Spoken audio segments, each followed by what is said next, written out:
बिस्मिल्लाहिर्रहमानिर्रहीम। अस्सलाम वालेकुम। आप देख रहे हैं ABC प्रेजेंटिंग गपशप विद बिलाल बशर। मिराज के मुअज़्ज़ज़ में सांगला हिल की नामवर शख्सियत हैं। आप एक मजहबी घराने से तल्लक़ रखते हैं, नामवर उस्ताज़ा में भी उनका नाम है और बहुत अच्छे ख़तात भी हैं, मुसन्नफ़ भी हैं 2 कुतुब के, और बहुत सारी खूबियों के मालिक हैं। आज हम उनकी शख्सियत के हवाले से, उनके शौक़ के हवाले से, उनके पेशे के हवाले से और मौजूदा जो काम कर रहे हैं उनके हवाले के साथ साथ उनके मुस्तक़बिल के प्लान्स क्या हैं वो भी आज आप इस प्रोग्राम में जानेंगे।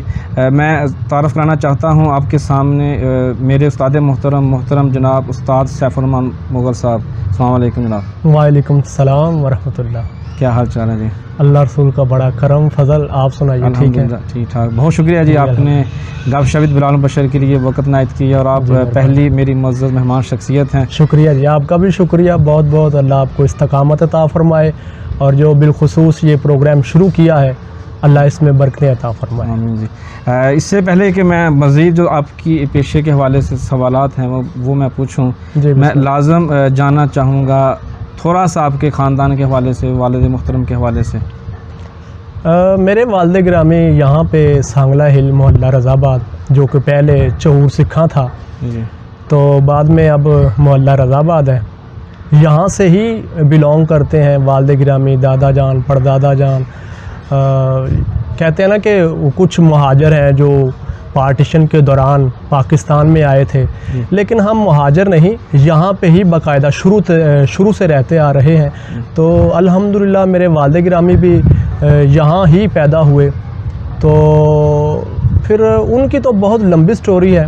हमारा काम जो था लकड़ी के हवाले से था मेरे बुज़ुर्गों का, तो वो शुरू में मुझे कहा करते थे या अपने दोस्तों से शेयर किया करते थे कि मैंने अपने बच्चों को लकड़ी का काम नहीं सिखाना।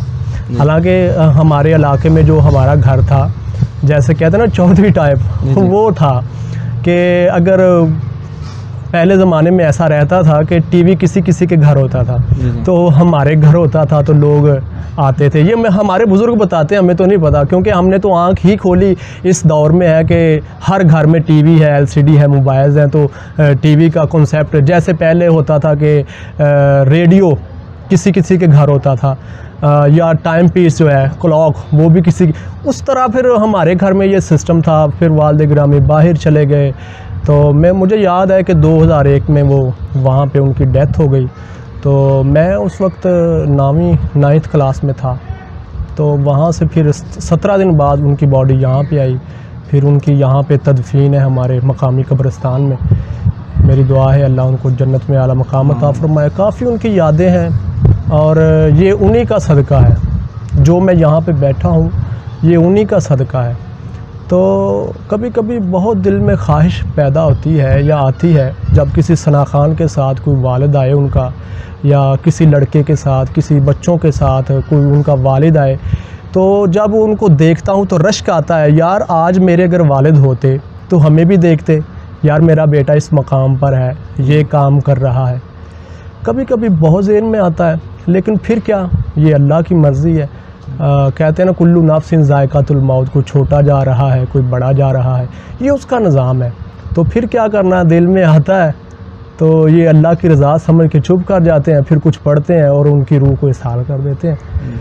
तो अगर उनके हवाले से बाब बांधा जाए तो वो तो बहुत लंबा है, आपके ये क्यों ही कह सकता हूँ, टाइम भी ख़त्म हो जाएगा। लेकिन उनकी बातें जो हैं, उनकी जो ज़िंदगी के हवाले से बातें हैं, वो नहीं ख़त्म होंगी। चलिए हम आगे चलते हैं जी। थोड़ा जाना चाहेंगे, चूँकि ये आप मोहल्ला रज़ाबाद से आपका तल्लक़ है जी। ज़ाहिर सी बात है, फिर सांगला के किसी के स्कूल्स में ही तलीम हासिल की होगी। जी बिल्कुल। कौन से स्कूल और कॉलेज में आप गए थे? एलिमेंट्री स्कूल हमारे साथ में है, हमारे गाँव में, इलाके में, क्योंकि गांव तो नहीं आता, ये शहर का एरिया ही है। लेकिन यहाँ पे मैंने 8 क्लासें पढ़ी हैं।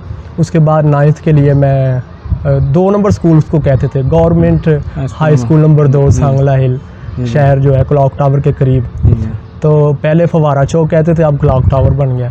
वहाँ पे फिर मैं 9वीं और 10वीं क्लास, और मेरे ख़्याल से मैं 9वीं में था या 10वीं क्लास में था जब मेरे वालिद गिरामी उनकी डेथ हुई थी। खैर 10वीं क्लास वहाँ पे, फिर उसके बाद फर्स्ट ईयर सेकंड ईयर जो है वो क्या नाम है हमारे डिग्री कॉलेज, वहाँ पे मैंने की। उसके बाद फिर निज़ाम ऐसा हुआ 2000 में, अगर मेरे वालिद गिरामी फ़ौत हो रहे हैं तो आप देख सकते हैं कि मैं उस वक्त 9वीं या 10वीं क्लास में था। उसके बाद फिर 11 थी, फिर 12 थी, लेकिन फिर घर के हालात कुछ इस तरह के हो गए, फिर काम भी करना पड़ा साथ में, फिर जॉब करनी नहीं थी मैंने, तो मैंने कहा चलें यार प्रोफेशन क्यों ना अपनाएं, काम क्यों ना करें। तो काम के ज़रिए फिर अल्हम्दुलिल्लाह यहाँ तक मैं पहुँच गया। चलें, तो अब मैं अगर जहाँ तक जानता हूँ 2004, 5, 6 या उस दौर की मैं बात करूँ, ऐसे 15-16 साल पीछे चला जाऊँ, तो सांगला हिल के जो बड़े बड़े नामवर खत्तात थे जी उनमें भी आपका नाम था माशाल्लाह। अल्हम्दुलिल्लाह, मैं भी आपसे सीखता रहा हूँ। जी, तो वो खत्ताती का शौक़ कब और कैसे पैदा हुआ? वो ऐसा हुआ कि जैसे मैंने पहले भी बताया कि मेरे वालिद गिरामी फरमाते थे कि मैंने अपने बच्चों को ये काम नहीं सिखाना। उस वक्त कंप्यूटर का अरूज हो रहा था। अच्छा। आई मीन कि कंप्यूटर की दुनिया जो थी वो जन्म ले रही थी। अच्छा। आप देखें ज़रा कि विद इन 20 ईयर्स कंप्यूटर आम हुआ, मोबाइल आम हुआ, ये सारी जो है चीज़ें आम हुई। तो 2001 में किसी किसी के घर कंप्यूटर होता था। तो आप उस वक्त कहा करते थे कि मैंने अपने बच्चों को यार ये काम नहीं सिखाना, कंप्यूटर का काम सिखाना है। तो मुझे याद है आज भी 2001 में मैं फिर मुझे मेरे दादा जान है, ठीक है, मेरे अब्बा के यानी कि अब्बू जान के चचा जान, अच्छा। वो मुझे एक कंप्यूटर की दुकान थी ब्राइट कंप्यूटर के नाम से, सर मुदस्सर हुसैन अंसारी साहब, तो उनके पास मुझे छोड़ आए 2001 में। फिर वहाँ से मैंने कंप्यूटर का काम शुरू कर दिया। और वहाँ साथ ही एक पेंटर थे अरशद मंजूर साहब, आज भी हयात हैं, अल्लाह उनको सलामत रखे। मेरा ज़ौक़ बढ़ा, मैंने उनको देखना तो एक लम्हे के लिए ठहर जाना, यार ये कैसे लिखते हैं, क्या बात है। उस वक्त अरूज था। आज तो पेंटर्स को पूछते ही नहीं, इसलिए कि फ्लेक्स आ गई, ठीक है, फ्लेक्स ने सारा जो है काम वो ले लिया, क्या नाम है, पेंटर का सारा काम जो है फ्लेक्स ने ले लिया, ठीक है। तो मैंने फिर देखना बैनर्स लिखते हुए, दीवार्स, बोर्ड, यहाँ के पोर्ट्रेट बनाते हुए देखना, तो मैंने कहा ना यार बहुत अच्छा काम है। फिर आस्ता आस्ता मेरा इंटरेस्ट बढ़ता गया। तो मैं कंप्यूटर के साथ साथ पहले स्कूल जाना या कॉलेज जाना, उसके साथ साथ कंप्यूटर पढ़ना, कंप्यूटर के साथ साथ करीब ही थे वो अरशद मंजूर साहब साथ में थे, तो वहाँ पे जाना, फिर वहाँ पे खताती करनी, वहाँ से घर आना। तो वहाँ से फिर मेरा शौक़ पैदा हुआ मुझे। तो वहाँ से शौक़ के बाद फिर आस्ता आस्ता एक वक्त आया कि मैं पेंटर बन गया, आर्टिस्ट बन गया, बहुत बोर्ड बड़े बड़े लिखने लगा, दीवारें लिखने लगा और पोर्ट्रेट बनाने लगा। अब भी मेरे काफ़ी पोर्ट्रेट या बोर्ड लगे हैं, आप देख सकते हैं, शायद कहीं देखा हो, रहमान जी लिखा हुआ, जी, तो वो मेरे ही अल्हम्दुलिल्लाह लिखे हुए हैं। तो फिर उसके बाद 2008 में फिर मेरा सिलसिला और शुरू हो गया, फिर मैंने आस्ता आस्ता छोड़ दिया।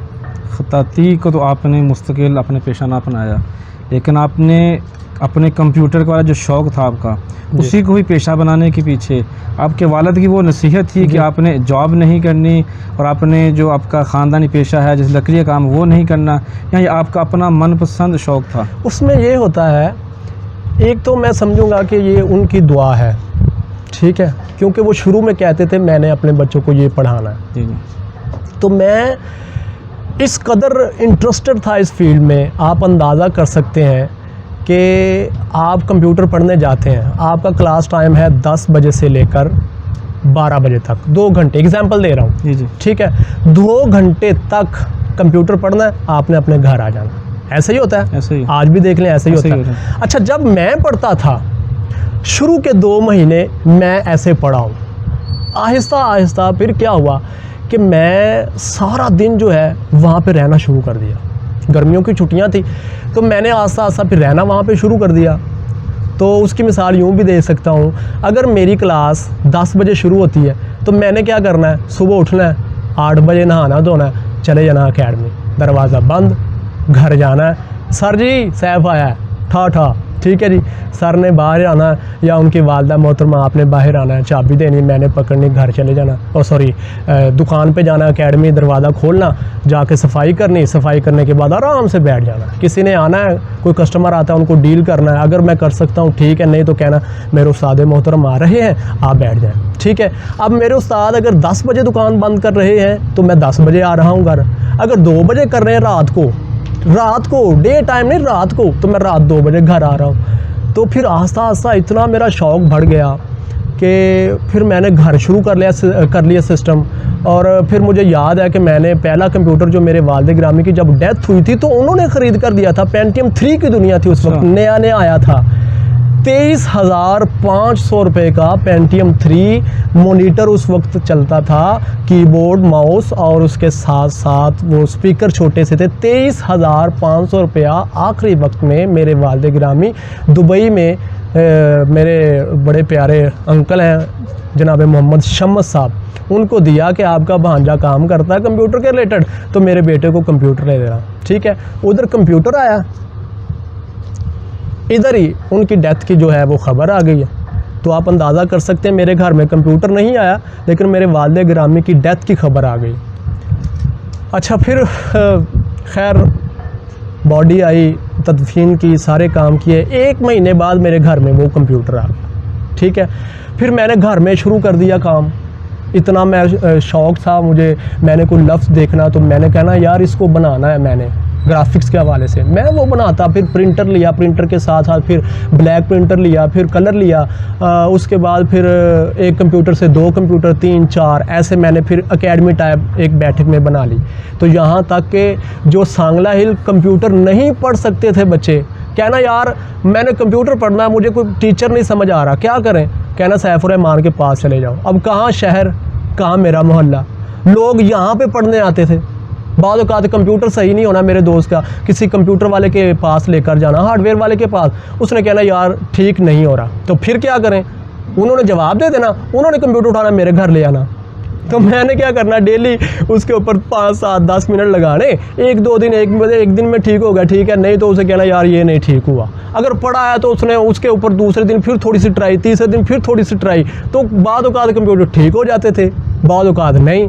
जो ठीक हो जाते थे तो उन्होंने कहना यार ये सांगला हिल शहर में हार्डवेयर वाले जो हार्डवेयर वाले हैं उनसे ये ठीक नहीं हुआ, तो ये सैफुर रहमान ने कर दिया। इस तरह लोग मेरे पास आना शुरू हो गए। प्रिंटिंग के हवाले से भी ऐसे हुआ, फिर लोग मेरे घर आते थे विजिटिंग कार्ड बनवाने के लिए, फ्लेक्सेस के लिए और दीगर चीज़ों कामों के लिए। फिर मैंने आस्ता आस्ता ये शोबा जो है यहाँ से निकला। मेरे उस्ताद मोहतरम ने एकेडमी छोड़ दी थी, वो कॉलेज पढ़ाया करते थे, तो मैंने उन्हें कहा सर जी मेरा दिल चाहता है एकेडमी बना लूँ, ठीक है, कंप्यूटर के हवाले से दुकान बना लूँ। मुझे याद है मैंने उस वक्त एक काम शुरू किया था पेंटिंग का वहाँ पे, दूसरा काम कंप्यूटर, तीसरा काम मैंने वहाँ पे शुरू किया था मोबाइल का। सर मोहम्मद अफजल जामी साहब मेरे घर में आकर मुझे कंप्यूटर हार्डवेयर पढ़ाया करते थे, और वो उस्ताद हैं जिनके पास आज हमारे शहर सांगला हिल के अहमद मोबाइल भाई रज़ाक साहब हैं, ये उनके शागिर्द हैं। ये लाहौर जाया करते थे, लेकिन मेरे उस्ताद मेरे घर मुझे आगे कंप्यूटर पढ़ाया करते थे, सॉरी मोबाइल के हवाले से रिपेयरिंग सिखाया करते थे। मैंने 3 काम शुरू किया आप साथ। अब तीनों में से हुआ ये कि तकरीबन 30 दिन गुजर गए, कस्टमर नील, क्योंकि वो तो काम छोड़ चुके थे। मैंने फ़र्स्ट टाइम फिर स्टार्ट किया था। मैंने फिर कहा सर जी या तो अकेडमी जो है अकेडमी आप ले लें, ये सिस्टम सारा सेंटर सारा, तो या मुझे दे दें, ठीक है। उन्होंने कहा यार चल ठीक है उस्ताद तू ले ला। मैं कहा ठीक है। वो उस्ताद मुझे कहा करते थे ये उनकी मोहब्बत है। अच्छा, मैंने वो फिर ले लिया, फिर आस्ता आस्ता आस्ता आस्ता ये आपके सामने माशाल्लाह। तभी तो सांगला लेके जितने भी स्टूडेंट हैं ज़्यादातर तो ब्राइट कंप्यूटर से पढ़े हुए हैं जी अल्हम्दुलिल्लाह। तो आप जब स्टूडेंट को पढ़ाते हैं आपके जहन में क्या होता है, उससे पैसा कमाना या उसको इल्म देना? देखिए 2 चीज़ें मैं बताता हूँ अपने स्टूडेंट को। बेटे मैंने आपको इस नीयत से पढ़ाना है कि कल को मेरी दुकान यहाँ पे है सड़क के इस किनारे, आपने ये नीयत रखनी है कि मैंने अपने सामने यानी मेरे एकेडमी के सामने, मेरी दुकान के सामने आपने दुकान बनानी है, ये नीयत रख के पढ़ना है, ठीक है। दूसरी बात मैं ये कहता हूँ जो ज़्यादा सवाल करता है बेटा वो ज़्यादा सीखता है। फ़ीस तो मैंने लेनी है, ठीक है। आप घर से चलें, देखें आप आया करते थे मेरे पास, मुझे आज भी याद है, कहाँ छूर मुगलियाँ, कहाँ पे सांगला हिल, आप कितना किराया लगा कर आते थे, याद है कुछ आपको? एग्ज़ाम्पल इस दौर में 30 रुपये किराया है, तो वापस जाना 30 रुपये फिर, ठीक है, 60 रुपीज़ हो गए। उसके बाद आपने आधा घंटा या 1 घंटा आपने घर से पहले चलना है, बिल्कुल ऐसे ही है। फिर जब आपने एकेडमी से पढ़ के निकलना फिर 1 घंटा ज़ाया होना घर जाते हुए, ऐसे ही है। यानी कि 4 घंटे, आधा दिन आपका यहाँ पे वक्फ हो गया। मैं कहता हूँ बेटा आपने देखें इतना टाइम भी स्पेंड किया यहाँ पे, आपके वालिद गिरामी ने आपके ऊपर इतने पैसे भी लगाए, मेहनत भी की, टाइम भी सर्व किया, तो इसके बावजूद अगर आपको ना आए तो क्या फ़ायदा है। मेरा भी टाइम ज़ाया कर रहे हैं, अपना भी, अपने वालिद गिरामी का, और पैसे भी। ठीक है, लिहाजा इस नीयत से पढ़ा करो, आज नहीं तो कल, कल नहीं तो परसों, परसों नहीं तो चौथ, ज़िंदगी के किसी भी हिस्से में ये फील्ड, ये कंप्यूटर जो है आपको कहीं ना कहीं काम आ सकता है। इसलिए इस नीयत से पढ़ा करें कि इससे फ़ायदा उठाना है हमने। ठीक है, बिज़नेस तो साथ साथ चलता है, इसमें कोई शक नहीं। अभी आपने जिक्र किया कि आपने 3 काम सीखे जी, मोबाइल, खताती, कंप्यूटर, ये 3 काम हो गए। खताती भी आप बहुत कम कर रहे हैं और मोबाइल तकरीबन छोड़ चुके हैं आप, कंप्यूटर जारी सारी है जी। लेकिन अगर मैं मजहबी जो आप मेरा हल्का अहबाब हैं, किसी भी उलमा कराम से, किसी कारी हजरात से, अगर मैं सांगरेल की बात करूँ, फैसलाबाद करूँ, लाहौर की चले जाऊँ या इस्लामाबाद चला जाऊँ, कोई बड़ी महफ़िल हो, छोटी महफ़िल हो, तो वहाँ पर जो नकीब महफ़िल लिखा होता है, वहाँ पे लिखा होता है आप सांगला हिल सैफुररहमान कादरी। अल्हम्दुलिल्लाह। तो ये शौक़ कब पैदा हुआ यूँ था कि आप भी जानते हैं, एडिटिंग के हवाले से, जी जी, वीडियो एडिटिंग मेरा बड़ा शौक़ था। एक ऐड देखनी मैंने टीवी पर, तो मैंने कहा यार मैंने भी ये ऐड बनानी है, किसी तरीके भी कोई सूरत हो, उसके लिए मैंने गोजरे का सफ़र किया, फैसलाबाद का किया, लाहौर का किया। ठीक है, यानी कि इस काम को सीखने के लिए। खैर, जब मैंने एडिटिंग थोड़ी बहुत सीख ली, तो हमारे शहर सांगला में साहिबजादा डॉक्टर गुलाम अवैस कादरी साहब हैं, बखूबी आप जानते होंगे। डॉक्टर भी हैं, बहुत अच्छे इंसान भी हैं, और साथ में वो बहुत अच्छे नकीब महफिल भी हैं। अच्छा, किसी तरीके उनको पता चला कि ये सैफुररहमान जो है एडिटिंग करता है।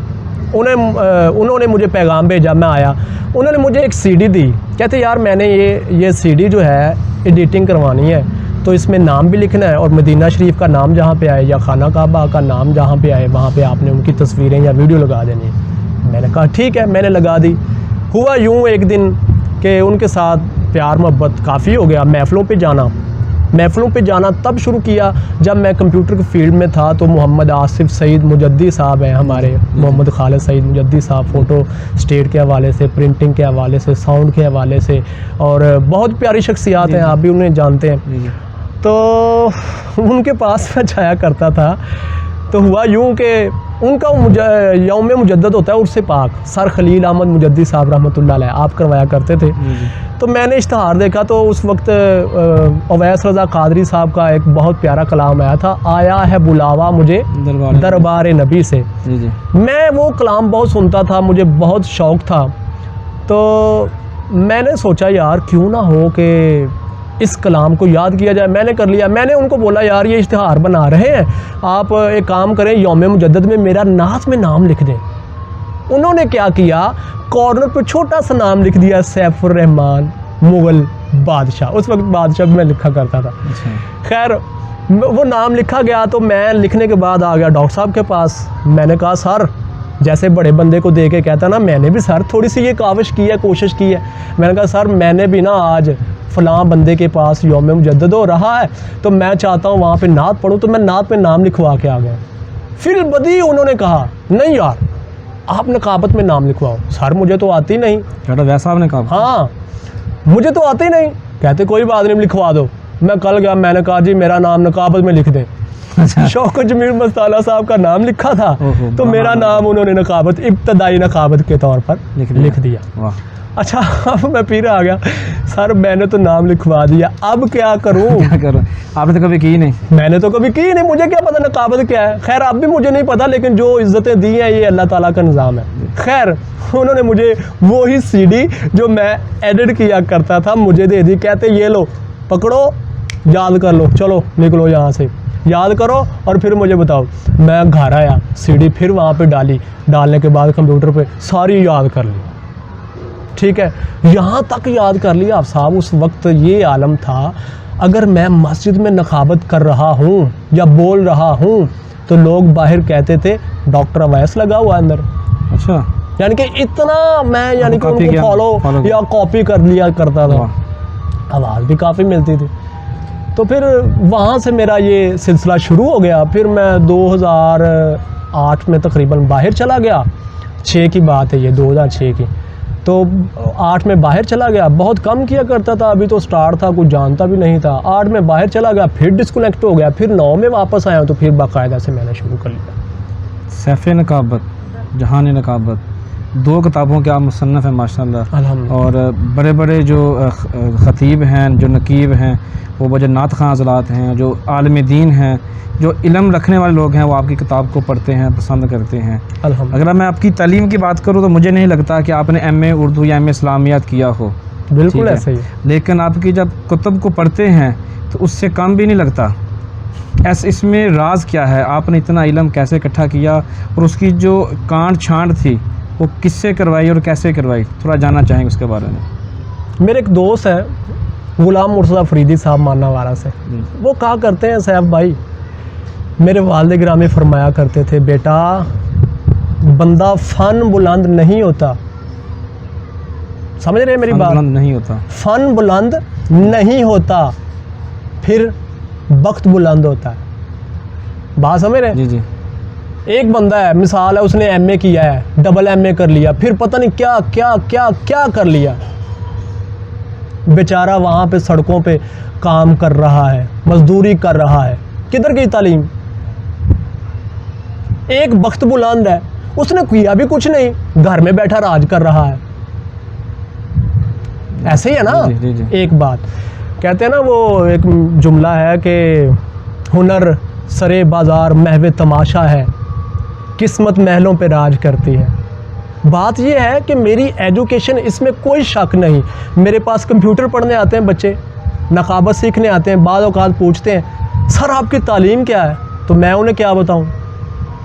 आप बताएं ना, क्या बताऊं मैं? मेरी तालीम ये है, तो वो फिर सोच में पड़ जाते हैं इनकी तालीम ये है, तो पढ़ा पूरे ज़माने को रहे हैं, नकाबत के हवाले से देखें, किताबों के हवाले से देखें, ये अल्लाह का फ़ज़ल है, माँ बाप की दुआएं हैं, पीराने उज़ाम दोस्तों की दुआएं हैं, ठीक है ना। इस पे कुछ और कंप्रोमाइज़ नहीं हो सकता, बंदा कुछ भी कर ले यार, कुछ नहीं हो सकता जब तक ऊपर से इशारा नहीं होता, नवाज नहीं दिया जाता।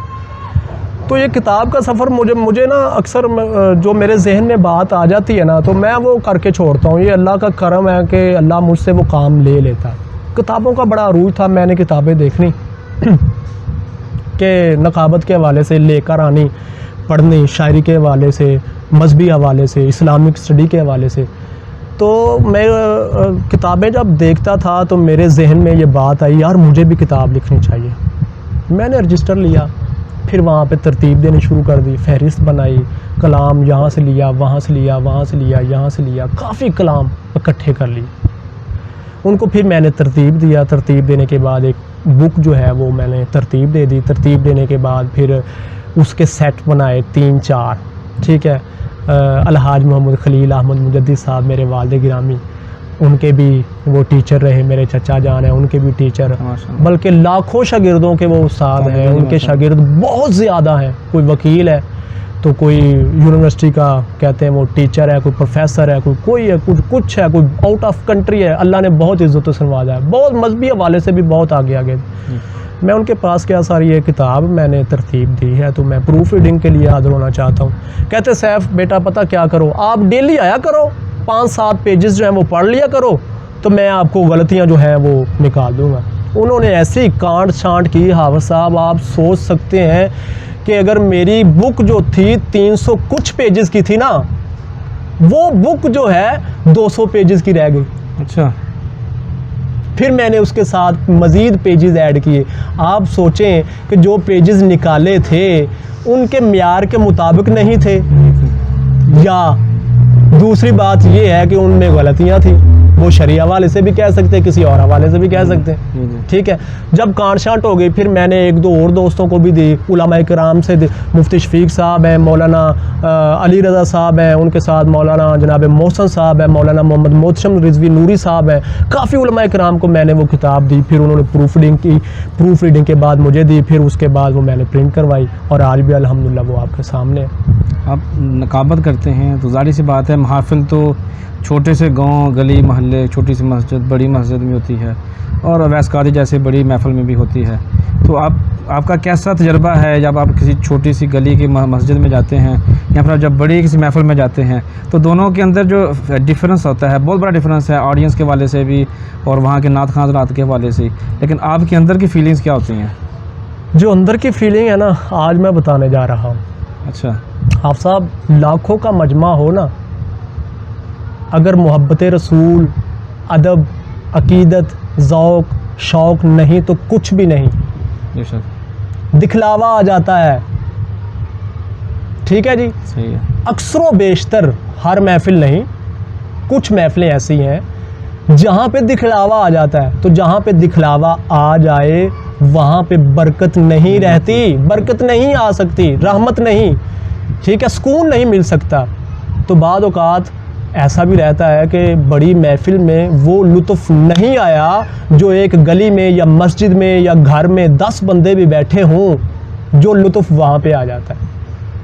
तो ये उसकी अनायत है। 10 बंदे मुमकिन है बड़ी मोहब्बत से बैठे हैं, बताएं ना जी। वहाँ पे 10,000 का मजमा है, थोड़ा सा भी दिखलावा आ गया तो गया।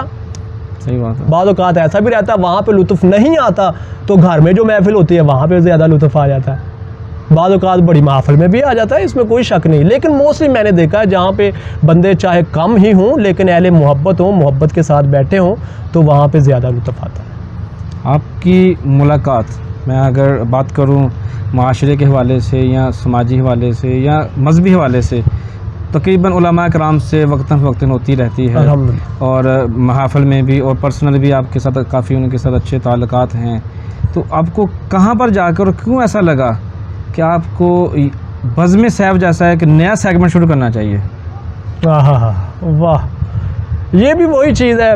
हुआ यूँ कि मैं टेलीविज़न देखा करता था, आज भी देख लेते हैं, तो अक्सर व बेशतर हाफ़ साहब आपने भी देखा होगा कि टेलीविज़न पर सिवाय सियासी व समाजी शख्सियात के किसी मजहबी चीज़ का, मजहबी शख्सियत का इंटरव्यू नहीं होता।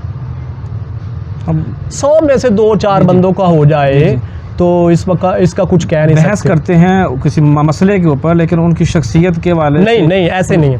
हाँ, 2 बंदों का 100 में से हो गया, 2 भी नहीं, रेशो मैंने ज़्यादा बता दी है, एक भी मेरे ख्याल से नहीं। तो फिर मेरे जहन में ख्वाहिश पैदा हुई, यार अगर ये सियासी व समाजी शख्सियात के इंटरव्यू जो हैं टीवी पर चल सकते हैं तो मजहबी लोगों के क्यों नहीं चल सकते? बहुत आला, क्या बात है। ठीक है, फिर वहाँ से मैंने आज से 4, 5, 6 बल्कि 7 साल ही कह लें आप, 7 साल तकरीबन, ये साल 5-6 तकरीबन मेरे ख्याल से, मैंने कहा यार मैंने प्रोग्राम करना है। तो ये वॉलपेपर बड़े बनाए मैंने पीछे लगाने के लिए, ये ऐसा स्टूडियो होना चाहिए, ये ऐसा, आपने भी देखे होंगे, आपने कमेंट्स भी किए बहुत अच्छे, वेल डन, वेरी गुड, लोगों ने बहुत प्यार किया।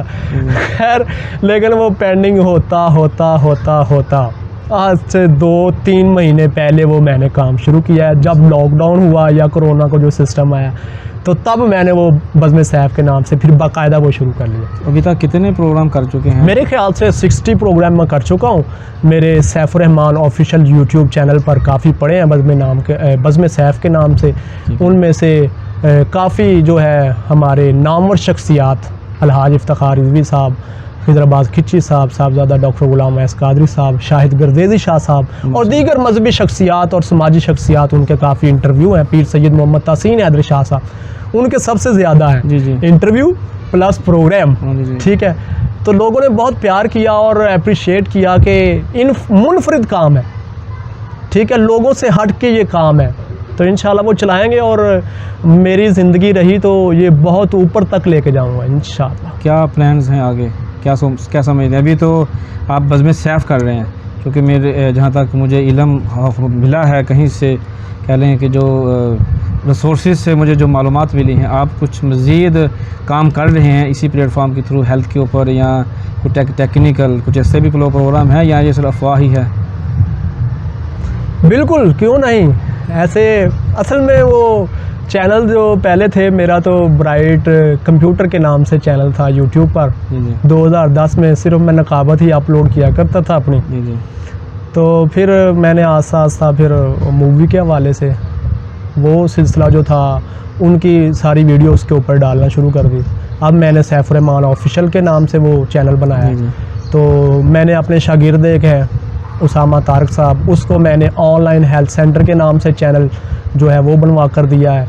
तो उसके साथ साथ मैंने पूरा यूट्यूब सर्च किया, इस्लामिक पोट्री के हवाले से, इस्लामिक शायरी के हवाले से आज तक कोई चैनल ही नज़र नहीं आया मुझे जहाँ से कोई नात खां, कोई नकीब, कोई ख़तीब या कोई आलिम, कोई पीर फ़कीर जो है वहाँ से सुने, कोई कलाम हमदिया हो, नाज शरीफ के हवाले से हो, कसीदा हो, मनक़बत हो, कोई और कलाम ऐसा हो, सुने और पढ़े और लिख के पढ़ सकता है। तो वो भी मैंने इंशाल्लाह शुरू किया है और मैंने कोशिश करनी है सैफ़ नकाबत सारी उसके ऊपर डालूँ। जहान नकाबत जो है बिलखुसूस उसका भी सेकंड एडिशन आने वाला है, तो जहान नकाबत भी उसमें से जो शायरी है काफ़ी सारी वो भी उसके ऊपर डालूँ, कलाम जो है। तो इंशाल्लाह उसके साथ साथ अब पंजाबी नकाबतें भी लिख रहा हूँ। इंशाल्लाह एक 12 नकाबते के हवाले से वो भी मेरा काम पेंडिंग में पड़ा, थोड़ा सा मसरूफियत के बायस वो नहीं कर सका। तो इंशाल्लाह ये काफ़ी सिलसिला चलता रहेगा जब तक अल्लाह रसूल ने ज़िंदगी दी, तो इंशाल्लाह आगे बढ़ते रहेंगे। वैसे तो आपकी अगर पेशा वराना बात करूँ तो आप एकेडमी में बहुत मसरूफ़ रहते हैं, कारोबारी बात है, घर का खर्चा भी वहाँ से चलाना है, फिर आप नकीब महफ़िल हैं, तो कभी आजकल तो चले नहीं लेकिन आप दूर दूर प्रोग्राम में जाते रहते हैं। बज़्म सैफ़ के लिए भी आप अभी सफ़र करते हैं, सफ़र कर रहे हैं और आगे भी चलता रहेगा सिलसिला, इसलिए वक्त की बहुत कमी रहती है, तो मैं आपका ज़्यादा वक्त नहीं लेते हुए मैं सिर्फ आपसे ये दरख्वास्त करता हूँ कि जाते जाते हमारे जो नाज़रीन हैं, जो आपके शागिर्द हैं, आपके जो दोस्त अहबाब हैं, उनके लिए कोई अच्छा सा पैगाम दे दें ताकि हम फिर वाइंड अप की तरफ चलें। मेरी ज़िंदगी में एक जुमला है, गो अहेड, आगे बढ़ो।